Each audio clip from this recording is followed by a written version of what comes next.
One group that often gets talked about when we look at the 1920s is women, in particular, the flappers. The flappers are often viewed as a symbol of the 1920s. Women got the right to vote in 1919. Well, some women got the right to vote in 1919, especially mostly white women because of the Jim Crow laws in the South. And the flappers were seen as liberated women. They were rejecting traditional gender norms. They were wearing slinky outfits. They were showing off their knees. They bobbed their hair. They broke traditional gender norms. They would go out drinking and gambling, and they would kiss boys on purpose in the daylight. They garnered a lot of attention, especially from those advertisers, right? The ads loved putting flappers in their advertisements because they were young and alluring, and they thought the guys would buy the stuff if the flappers were on the picture.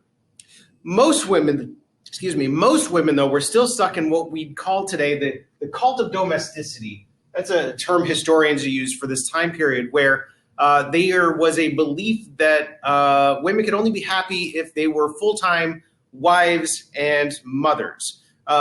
Even women that went out and got a college degree tended not to get any sort of job. They were seen as going to college simply to find a husband. So this cult of domesticity was something that the feminist movement after World War II is going to fight against. So this full-time wives and mothers, they were participating in the consumer culture as well. They were buying new appliances, things like vacuum cleaners and electric irons and washing machines. And it was supposed to make life easier, and it was supposed to save them labor time. It did not. What ended up happening was the rich folk, they bought the appliances and kept their middle class, kept their help, right? The maids and the laundresses and such. So it didn't really impact them at all. And poor people couldn't afford the new appliances, so they just kept having to do all the work anyways.